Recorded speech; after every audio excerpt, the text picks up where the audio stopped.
They stopped speaking until the hospital called. The phone rang at 2:17 the morning. Wendy knew before she answered that something was wrong. Hospitals call at that hour, not a friend. "Miss Barringer?" the nurse's voice asked gently. "Your mother has had a stroke." The words drifted through her mind, as if wading through thick water. "A stroke?" she repeated as those two words radiated through her like a bolt of lightning. "She's stable, but we need you here." Wendy sat up in bed, her heart racing. Atlanta was hundreds of miles away, and she hadn't visited home in months. "Is there anyone local?"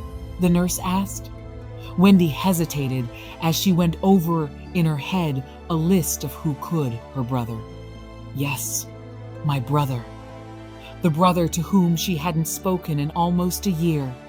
The argument had been ugly. Accusations about responsibility, which one of them carried more and sacrificed more, and who abandoned whom.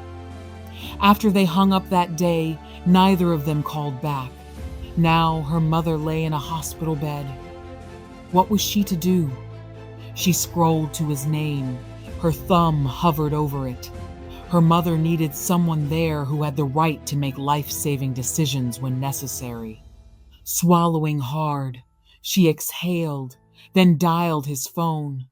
He answered on the fourth ring. "Wendy? It's Mom," she said, her voice breaking. She had a stroke. Silence flooded the line. "What hospital?" he asked. "Mercy General." "I'm going," he said immediately. The efficiency of his response pierced her. "I'm flying in," she added. He exhaled slowly. "Okay." Before he could hang up, she forced the words out. "Louis, I'm sorry." There was a long pause. "You should be," he whispered.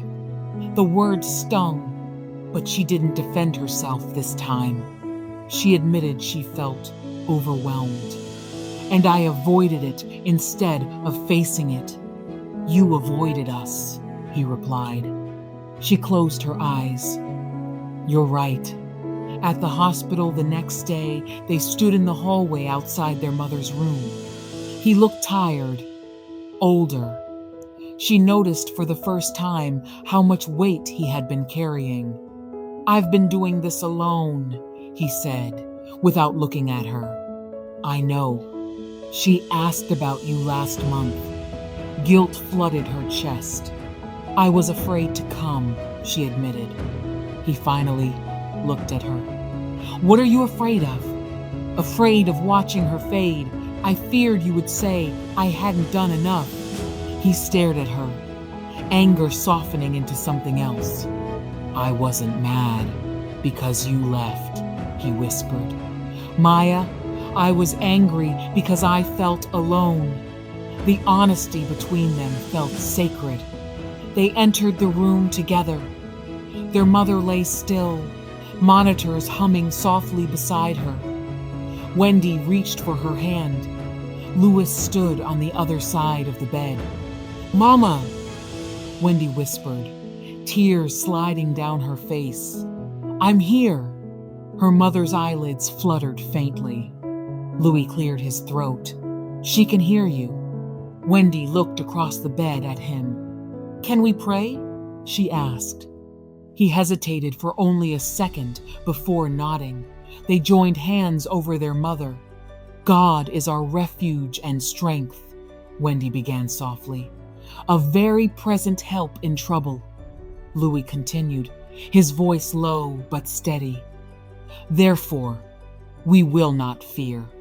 The words settled into the room like a covering. "Teach us to forgive as you have forgiven us," Wendy whispered. "Teach us to carry this together." On completion of the prayer, they opened their eyes.